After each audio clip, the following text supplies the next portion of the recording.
luzumu jamaatil muslimin, ya'ni ahli sunna val jamoa e'tiqodotini mahkam ushlashlikka ham musulmonning qalbi xiyonat qilmaydi, boshqa yoqqa qarab tarqamaydi.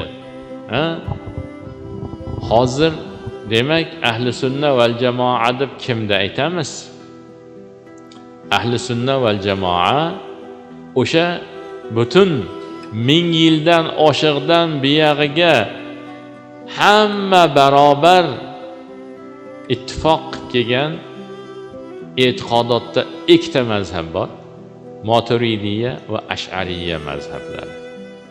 Amaliyotda shu 4 ta mazhab: Hanafiya mazhabi, Shofiiy mazhabi, Maliki, Hanbali mazhabi.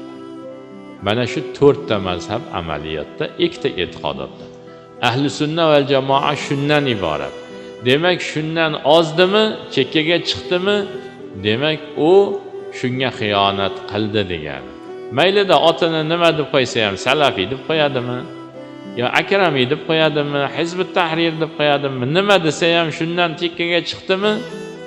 Mana yoki masalan vahobiy deb qo'yadimi, nima desa hamda. Mana masalan yo'q, biz salafiymiz deydi vahobiylarni aytsangiz, biz salafiymiz, haqiqiy payg'ambarimiz sollallohu alayhi vasallamni tutgan yo'llari, sahobalarni tutgan yo'llarini tutamiz, o'sha salaf solihlarning davrini biz olib kelishga harakat qilyapmiz deyshadi-yu.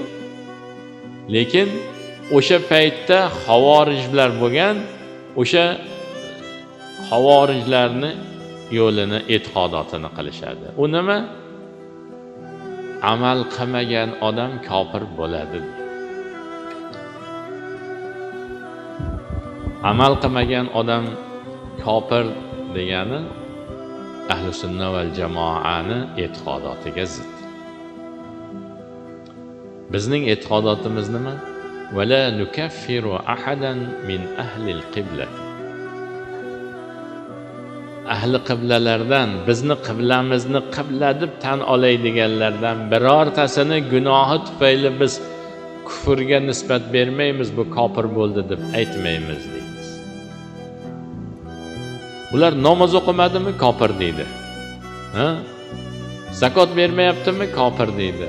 Haj qilmayaptimi, kofir deydi.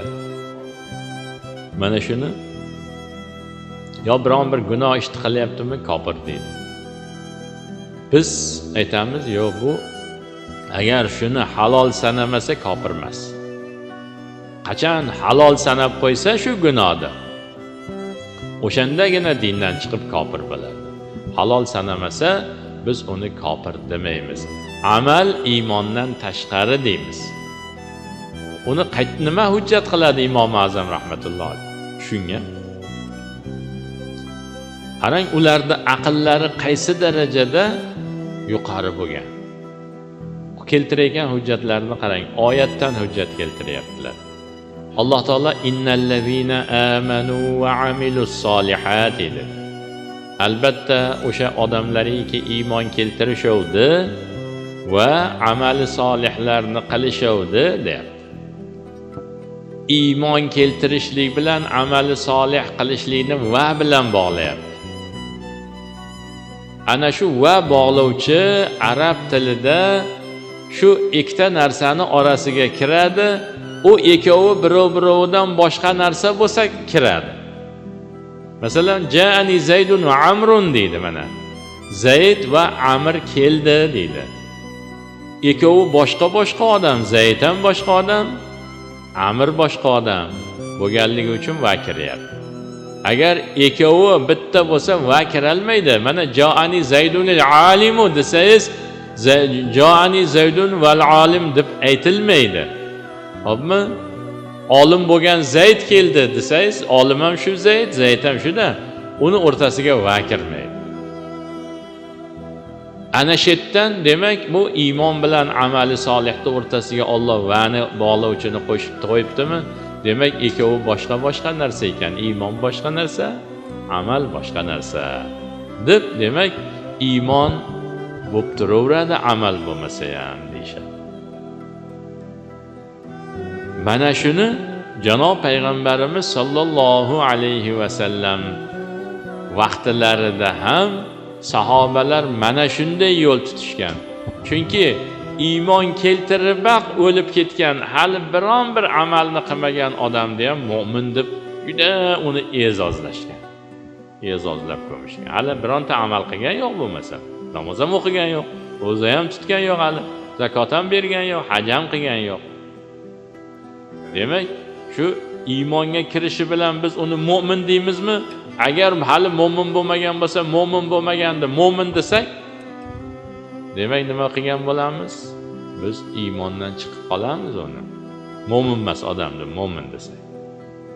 Kofir bo'lmagan odamni kofir desak ham shunaqangi iymondan chiqib qolamiz. Mana shu ahli sunna val jamoa e'tiqodotidan, mana shu haqiqiy muslimlar qilishligi zarur bo'lgan ishlardan chalg'ityaptimi? U kim bo'lishligidan qat'iy nazar bizni dushmanimiz. Chunki musulmonchilikdan bizni chalg'ityapti ekanda, bu ham kofir bo'lsin, musulmonchilikdan chiqsin deyapti ekanda.